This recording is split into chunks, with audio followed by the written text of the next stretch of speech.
Jeff, we like to talk about player safety and youth sports. It is great to be joined today by Dr. Myron Rolle, former NFL player, Rhodes Scholar, now a physician and nationally respected advocate for athlete health and safety.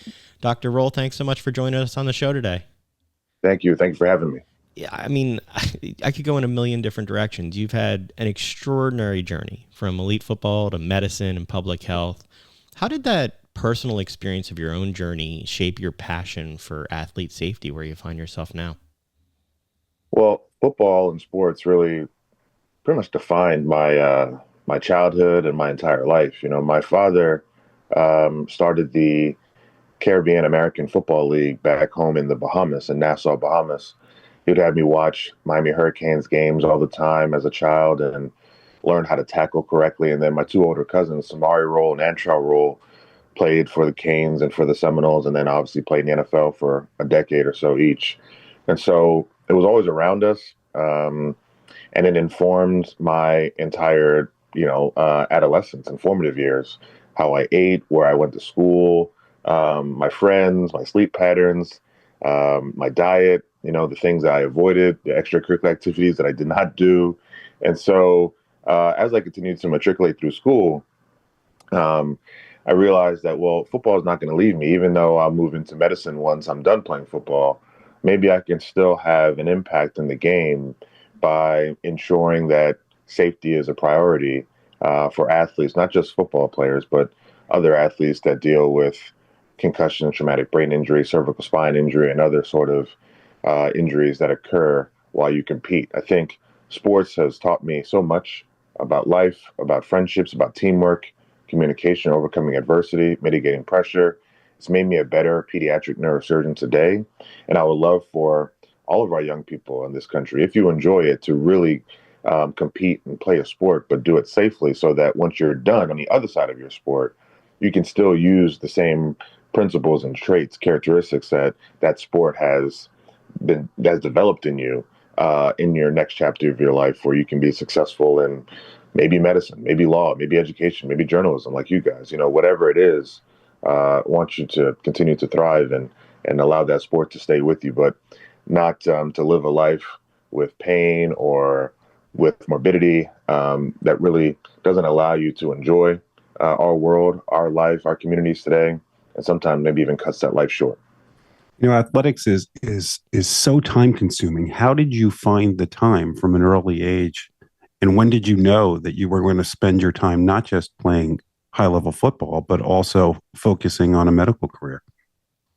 So, coming from the Bahamas, it's a country of 95% Black people. And so when I moved to South Jersey, I moved to a town called Galloway Township right outside of Atlantic City in South Jersey. And, we were a heavy minority there. And my parents, my older brothers, they wanted me to have some role models, some heroes that looked like me and that I could aspire to be, right? You see the exposure, you see one, you do one, right? And so they made me read books when I was very young, fourth, fifth grade, on Kofi Annan, Nelson Mandela, Paul Robeson, Martin Luther King. Then I read a book by a guy named Ben Carson, who's a pediatric neurosurgeon from Johns Hopkins, separated the first two conjoined twins who were connected at the occipital lobe, the back of the head, and both the children survived. I loved his story. I was like, man, this guy is so smart. His parents focused on education. He had a bit of a temper like I had growing up. And I saw a lot of similarities in his story. And so Dr. Ben Carson became my hero. I put his picture up on my wall next to Deion Sanders. Those are my two heroes. And so I was like, man, once this football thing is done, I know I'm going to take it as far as I can. I'm faster, I'm bigger, I'm stronger than my opponents, and I love playing and I love hitting.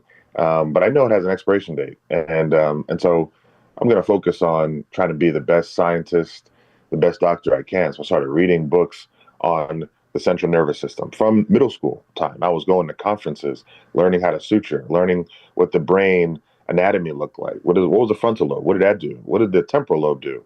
I was shadowing neurosurgeons in high school, then in college, undergrad. And I was really just putting the work in to know that, this next career of medicine was going to be a viable option for me.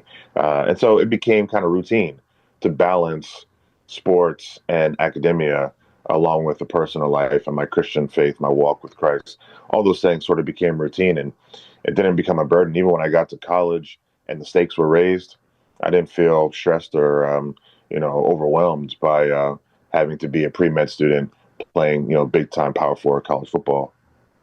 Through the years, Jeff and I have interviewed people talking about concussions and player safety, and it's literally changed the way that we watch the sport. And I have young kids, how they play. When people hear sports safety, they often think only about injuries. From your perspective, what does true athlete safety really mean today? Well, you're right. It's not just injuries. There are some invisible injuries that occur with sports as well. That sort of psychological and mental aspects that go into competition. I think that sports psychologists have become much more popular. When I was at Florida State University, we had a sports psychologist who was hired by our university to help us mitigate some of the pressure and stress that goes into competing at a high level. When I got to the Tennessee Titans, we had one as well.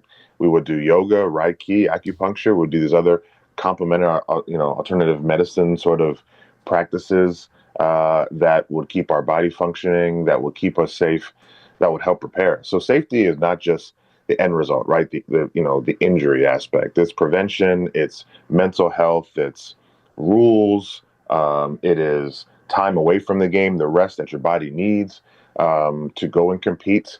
It encompasses all of the things that allows you to go on the other end healthy, productive, still functioning, still with your faculties, still with the opportunity to change the world one day, maybe not in that sport, but in some other discipline. I think safety has a more comprehensive definition today, and I'm hopeful that we continue to push that message forward.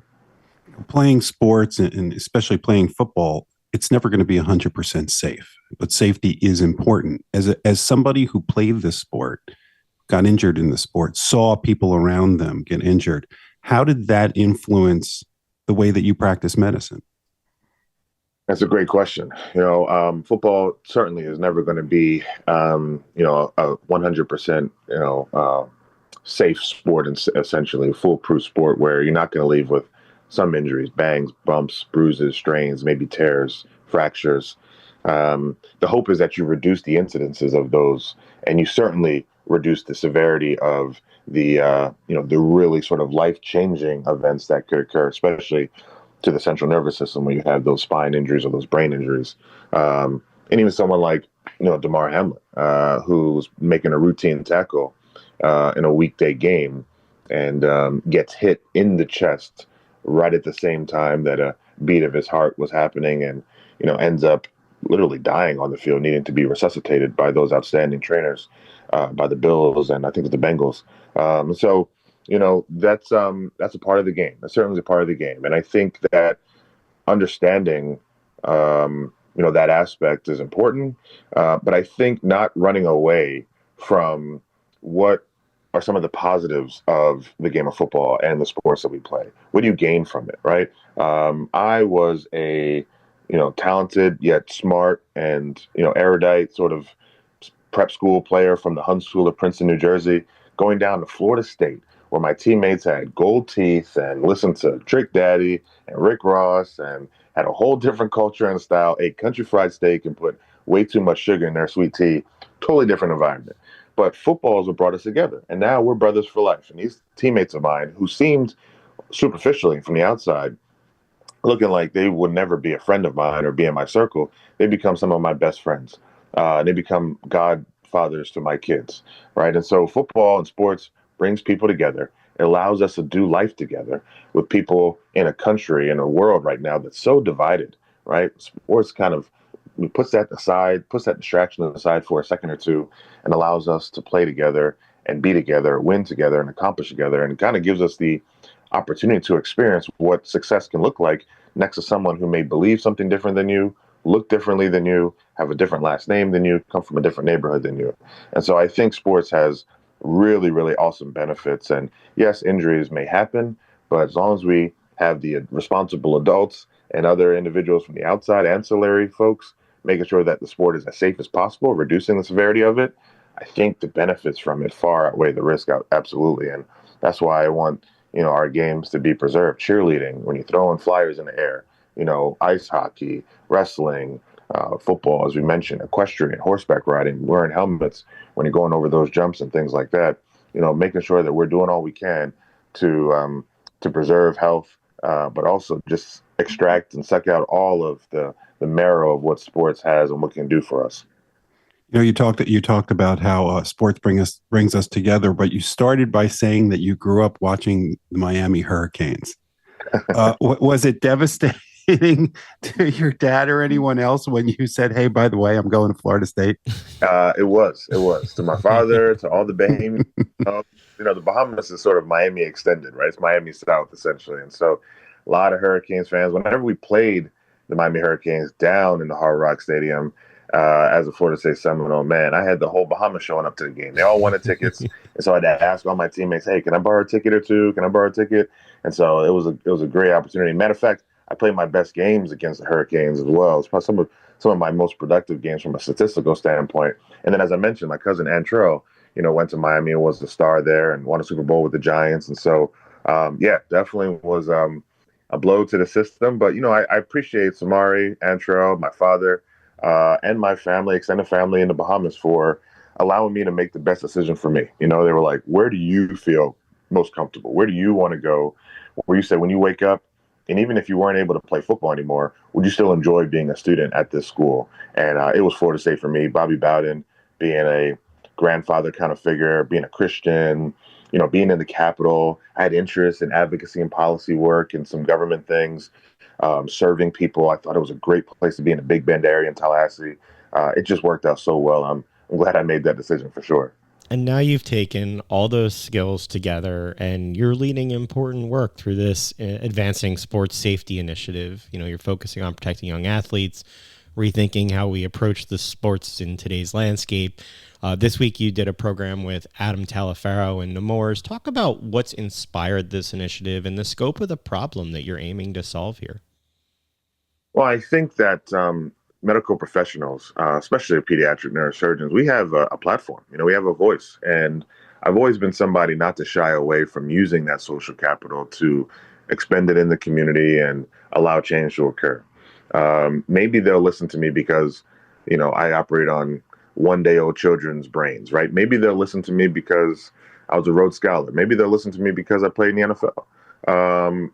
Some way, somehow, they may listen. And if they do listen, let's, use that medium. Let's use that channel to create positive change and to allow people to realize how sports is beneficial to our young people and how safety needs to be a premium before we start to think about wins and losses, scholarships, before we start to think about banners and jersey types and all these other sorts of things. Rules, safety, that has to be the sort of the king or queen in our talk about safety, because I find my life now as a testament to what football and sports has done and how it's helped me be a better father to two sets of twins, be a better husband to a beautiful and amazing wife, a better physician, a better community leader. It's really shaped and informed who I am today.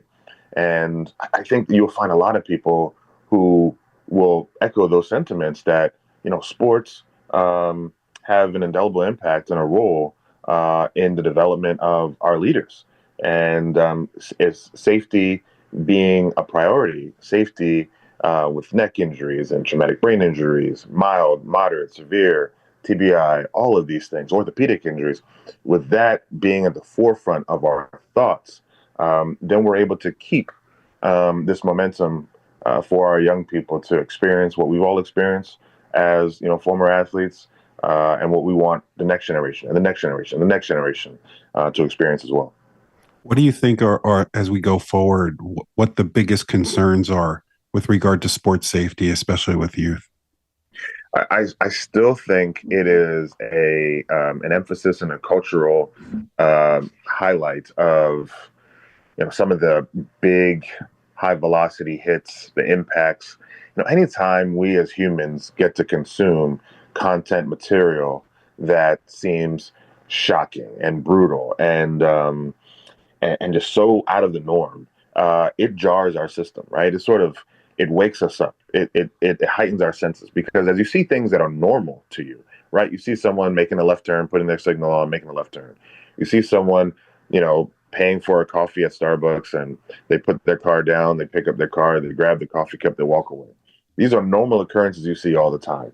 But when the brain, the eyes, the optic nerves, go into the processal parts of your, higher level cerebral neocortex, when that starts to process, wow, I just saw somebody get their helmet knocked off when they were running down on a kickoff. I just saw a young girl fly into the air and not caught by her base supporters and hit the track below her. Wow, it's a shock. Wow, it's different. Wow, it's so new. And so that sort of that shock and that sort of newness, that awe, that sort of allows people to continue to consume and want more and want more and want more of something that they typically don't see. And the clicks, the likes, the attention, the emphasis, all of that. People know that there's money into that. When eyes and eyeballs are watching these things, I think that creates a culture that this is what we should do. This is what we should promote. And the people who are playing it say, well, if I'm not going to get attention from a routine tackle, right? If I just square up, bend my knees, lead with my shoulder, keep my head up, grab cloth and bring the defender down, if that is going to, just get me maybe a couple claps, but if I go lead with my head, strike, spear, top of my head, go launch myself at an opponent and knock him out without wrapping up, I know that's going to get oohs and ahs and gets played on ESPN over and over and over on every stream, TikTok, Twitter, on TV, on Instagram, on Facebook. It's going to be everywhere. And so the culture has a shift. The idea of, these big high velocity hits or impact plays that are really unsafe, that needs to be, sort of distilled out of the game. And what needs to be emphasized, the strategy, the beauty of the game, the thinking process of the game. What did this coach see during this particular formation that made her or him choose this particular play to counter that, right? You look at the Miami National Championship with Indiana, Indiana's driving late.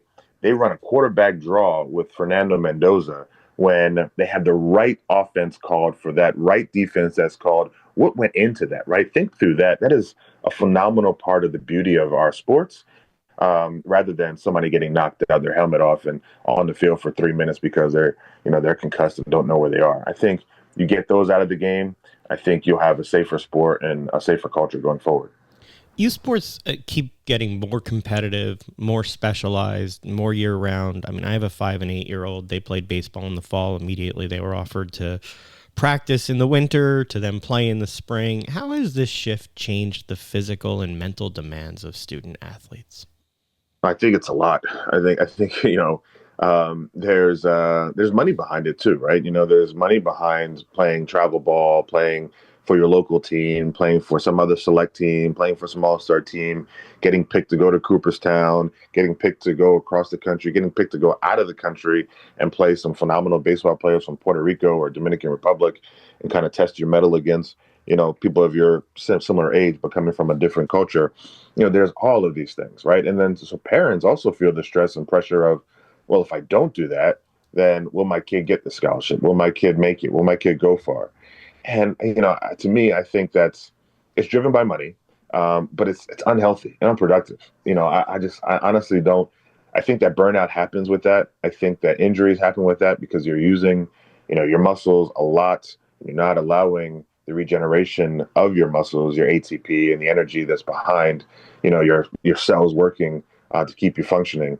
Those don't have time to recover. You're also honestly missing out on, I'm sure, events that could be happening in your local town or your school. You could be missing school days. You could be missing, events when there's a poet laureate that shows up to your local town and, delivers some, breathtaking piece of art. And that could really inspire you and change your life. But no, you were, in Colorado playing in a baseball game, for a day and then had to fly back to, Pennsylvania, New York, New Jersey, or wherever you're coming from. I just think that there's a balance that parents and coaches and leagues have to have with these young children. I'm still the advocate for playing multiple sports, in multiple sports, in seasons, not just focusing on one sport and sort of like, targeting one as your sport all throughout the year. I just think there's benefit to it.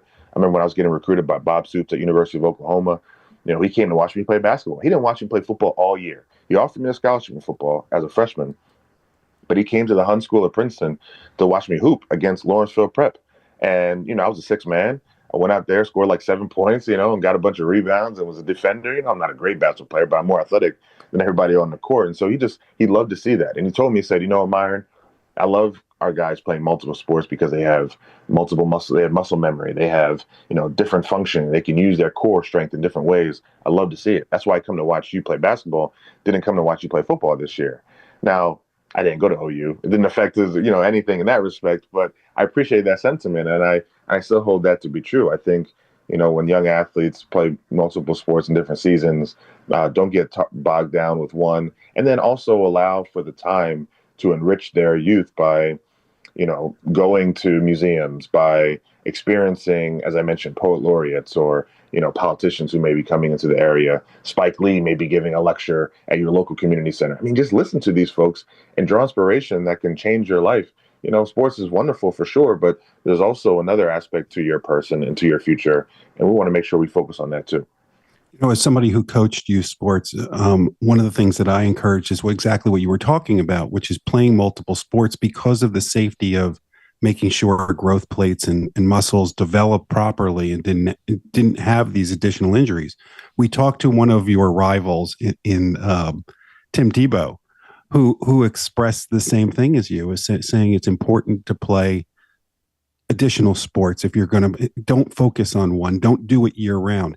But how do you convince parents when there is NIL now and all the pressures that are on them that it's not only good for their mind to do other things, but also it's better for their body? Well, I think that's where, you have informed leaders in the community that can speak life into these players and these parents. Oftentimes parents are trying to figure it out too, right? They're like, what am I doing? You don't always have parents who have been National Football League players or their moms were, a part of the USTA or, something like that, these high level athletes. They're trying to sort of navigate this process as well. And so if they are consuming their information from Facebook group chats or from social media, then, they're gonna get the wrong advice and wrong understanding of what should be happening. Just what Tim said and what I'm, espousing as well. When you have coaches like yourself and other sort of valuable and credible knowledge bases, repositories of information, whether it be leagues or whether it be people like, Tim, who has a huge platform, listening to folks who have done it, who have credibility, who have, your child's best interest at heart and no monetary gain or need from your child's, quote unquote success in one sport. I think that is where you get your best information, and that's where you should be fed and led. There are a lot of agents, there are a lot of, nefarious individuals who try to intervene early so they can get in with these athletes. I've seen it all. I mean, down in Florida, living in Florida now, left New Jersey when I was a teenager and now full-time in Florida. Orlando's the hometown. And I've seen these people creep into the lives of these young kids early who have nothing but an agenda of, if I stay close to the family, because I know this young boy is a baller, I know he is a freak athlete, he's going to go far. Some of the NIL money that he's making in college in 4 years will come to me as his agent. But then when he gets in the league, I'm going to be right next to him. I'm going to be a part of the entourage. I'm going to be somebody who's going to benefit from them. And I see it. I see it all the time. These street agents are very difficult to manage. And they can really, direct a family, an unknowing family, in the wrong direction. So I think getting the credible information, the reputable sources, the coaches who are in it for the player's safety, the player's health, physical and mental health, I think that's the way to go. You mentioned the parents and the coaches. Last one for me before we wrap. For parents and coaches listening today, what's one step they can do to improve safety and well-being of their athletes? And for young athletes tuning in, what do you want them to know about advocating for their own health on and off the field? I think parents reading, getting educated, knowing your child. This is so critical, right? I mean, an athletic trainer or coach, a team physician, They may see your child at practice, at games, that's it. But you are with your child all the time. You know how she or he responds. You know how they walk. You know their gait, what it normally looks like.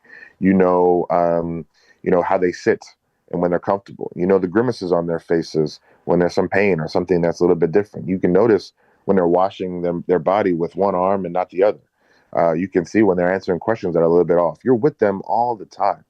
And so be observant and don't just blow, those misgivings or those signs and symptoms, we call them as doctors, off as, well, that's just a kid being a kid. They're playing a sport and there's a risk of injury. And if you pay attention to your child as you see them doing their daily activities, then that can be helpful. I'm not asking you to be a sports medicine doc. I'm not asking you to be a pediatric neurosurgeon. I'm just asking you to be observant. Write these things down and go to someone with experience and knowledge. Hey, my son was sort of walking with a limp, or you know what, my son wasn't using his right arm as much, or you know what, my kid was bumping into, the wall that he typically doesn't bump into often. Is there something going on with his vision? Does he have a bleed on one side of his head? It's something that we should look for.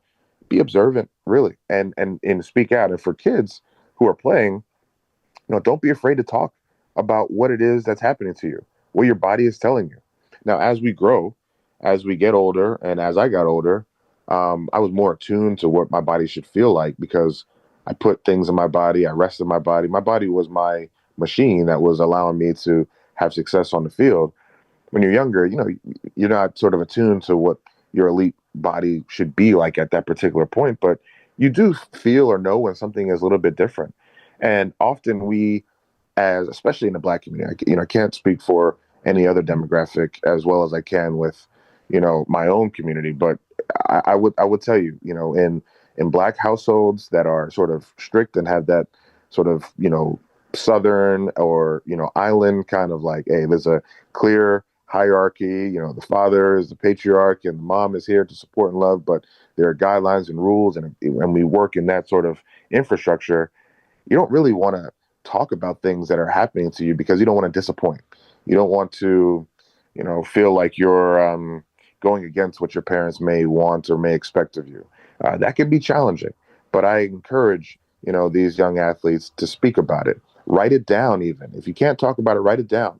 Find a trusted source that you can speak to who will then take it to your parents or take it to your coaches, right? You got to speak up for yourself because if we don't know, then we don't know. And it's important that self-advocacy happens early. And that's, I think, what makes not only a strong athlete, but just a strong human. When you're able to talk about the things that are happening to you and not allow the world to happen to you without you standing up for yourself. As we wrap up with you, how can we and other people raise more awareness and use our platform about what you're doing advancing sports safety with Nemours and with Adam?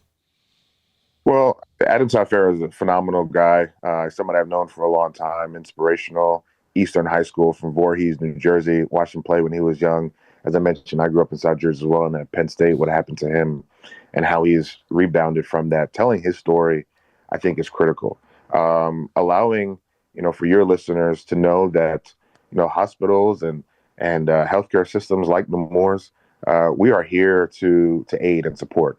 Nemours has a wonderful vision, well beyond medicine, right? Meaning that we would like to go into the community and make, these engagements, make these connections with parents, with coaches, with leagues, with teams, with townships, with councils, to sort of drive this information home. And if I and other, sports safety advocates and enthusiasts can be at the forefront of that to provide that information for, your listeners, we would love to do it. And so people like Adam, people like places like Nemours that have, physicians that are qualified to sort of speak on these issues and even get your children in to see us. We would love to have that opportunity, and you continue to spread that message with your particular platform, I think is awesome and super critical to the mission. Dr. Myron Rolle, we thank you so much for what you're doing. We thank you even more for giving us some time to talk about it. Best of luck as you go forward with it all. Awesome. Thank you guys very much. Appreciate it.